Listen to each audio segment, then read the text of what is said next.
Olá, pessoal! Nosso tema de hoje é trabalhabilidade. Você já ouviu falar em trabalhabilidade? Bom, já pensou se cai uma palavra dessas naquele soletrando do Luciano Huck? Já imaginou? E ainda com aqueles pequenos gênios lá de ter que falar de trás para frente? Seria demais, né?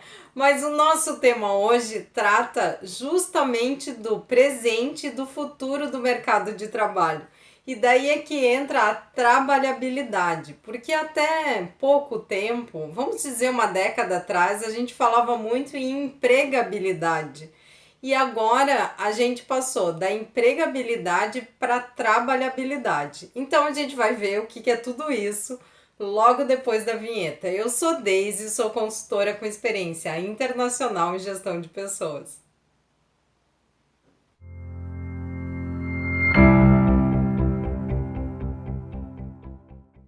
Bom, pessoal, para a gente falar da trabalhabilidade, a gente precisa lembrar de onde a gente vem no mercado de trabalho e para onde a gente está indo. Então, a primeira coisa que a gente deve lembrar é que lá no século XVIII a gente tinha comunidades de ofício ou guildas, que eram comunidades de artesãos que eram autônomos e eles faziam a produção local. Só que daí se inventou a máquina a vapor, lembram? Então as fábricas começaram a surgir e esses artesãos não conseguiam competir com essas fábricas. Então eles passaram a ir trabalhar nas fábricas e eles tinham que se submeter às regras que aquele empresário determinava para sua fábrica. Então o empresário ele comprava a máquina a vapor, ele era o dono ali dos recursos de produção e esses artesãos passavam a seguir as regras, os processos que foram definidos por aquele empresário para aquela fábrica. Bom, então aí a gente criou gerações e gerações de pessoas que aprenderam a obedecer às regras estabelecidas pelas empresas. E isso funcionava muito bem. Então a gente tinha uma pirâmide hierárquica e nessa pirâmide hierárquica, quanto mais nos níveis superiores da pirâmide você estivesse, mais poder você tinha. E como é que as pessoas faziam para ser promovidas nessa pirâmide hierárquica? Era bastante simples. Você deveria obedecer às determinações da empresa e assim, ó, se você não fizesse nada muito errado, você entrava nessa organização no início da sua carreira, você passava a vida nesta organização e se aposentava nessa mesma empresa. O mercado era instável, não tinha muita concorrência, não tinha globalização, então era um ambiente bastante tranquilo. O que fazia uma pessoa progredir na carreira? Ser obediente e ter tempo de casa. Então, quanto mais tempo você ficasse na empresa, maior a sua chance de progredir na carreira desde que você fosse obediente. Bom, só que esse modelo começou a deixar de funcionar com o avanço da globalização e o aumento da competição entre os países e entre as organizações. Então a gente criou muitos meios de comunicação, muitos meios logísticos e isso fez com que a concorrência se tornasse global. E daí esse modelo dessa grande pirâmide começou já a não funcionar tão bem. Nos anos 90, um pesquisador americano chamado Michael Hammer, ele criou um livro, lançou um livro chamado Reengenharia. E nesse livro ele dizia, esta grande pirâmide é muito cara para o mercado atual. Então, o que a gente tem que fazer para tornar o nosso sistema mais ágil e mais barato dentro das organizações? Tirar os níveis do meio. Então, nessa fase aí do mercado de trabalho, cargos como chefe de seção deixaram de existir. Lembram disso? Subgerente, lembram? Então a gente tinha chefe de seção, chefe de departamento, subgerente, supergerente, vice-gerente. Então, esses cargos do meio deixaram de existir e a gente passou a ter pirâmides mais achatadas com 3 ou 4 níveis hierárquicos.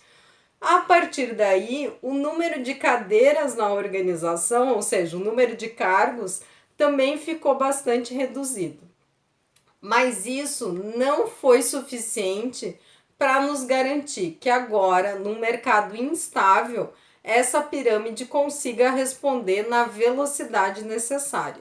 Porque assim, ó, se eu tenho uma grande estrutura fixa, toda vez que eu tenho uma quebra de vendas, essa estrutura se torna um peso para mim. Por isso que as organizações, as empresas, quando tiveram essa grande instabilidade agora, elas rapidamente começaram a demitir. Porque se a venda não acompanha a minha estrutura, eu vou ter prejuízo. Não estou aqui questionando se está certo ou se está errado. Cada organização tem que tomar a sua decisão. Mas uma coisa eu digo para vocês: essa é uma demonstração de que as pirâmides organizacionais cada vez mais vão deixar de existir. E na década de 90 a gente falava muito de empregabilidade. Então, eu tenho que me manter competitivo para que eu tenha empregabilidade, que é a capacidade de conseguir outro emprego. A partir dos anos 2000 ali, a empregabilidade já ficou de lado. Por quê? Porque a gente teve uma redução no número de empregos. Então hoje a gente fala de trabalhabilidade. Ao invés de você procurar um novo emprego, você vai procurar por trabalho. Então assim, ó, como é que isso funciona? Ao invés de eu ter uma relação única com o empregador, então eu estou empregado em tal empresa e essa empresa me paga um salário, eu passo a vender trabalho para várias organizações ao mesmo tempo. Então, vamos pensar, por exemplo, na Synchrony. Eu tenho a minha empresa de consultoria e eu atendo várias empresas ao mesmo tempo. Então, cada uma delas vai me fornecer trabalho e vai me fornecer remuneração para que eu possa manter o meu sistema. Daí vocês vão dizer assim, meu Deus, mas e... Algumas pessoas até me dizem isso. Meu Deus, mas se não tiver trabalho? Gente, trabalho sempre vai existir. Sempre vai existir. Porque tem muita coisa a ser feita no mundo. E a gente tem competências que as organizações e outras pessoas precisam. Então, a única coisa que a gente deve pensar daqui para frente é assim, ó. O que é mais seguro? Eu ter um emprego com um empregador e uma única fonte de renda, ou eu ter vários trabalhos e várias fontes de renda? Porque eu vou dizer para vocês, nunca todas as fontes vão secar. Mas se você está no emprego, você só tem uma fonte de renda. Então, eu queria convidar vocês para essa reflexão, porque tem esse lado muito bom. Mas a gente aqui não precisa de pessoas obedientes. A gente vai precisar de um outro perfil de pessoas, que são pessoas empreendedoras, criativas, inovadoras, capazes de tomar decisões, capazes de correr riscos e capazes de assumir responsabilidade pela sua própria história. Se você conseguir desenvolver essas competências, você vai ter lugar em qualquer empresa do mundo, qualquer país do mundo, né? Porque são competências que vão ser cada vez mais valorizadas pelo mercado. Então, queria deixar essa reflexão nessa semana, pedir para vocês se inscreverem no canal da Synchrony, curtirem o vídeo, compartilharem o vídeo, comentarem o vídeo aqui e que vocês tenham muita trabalhabilidade. Muito obrigada, até a próxima!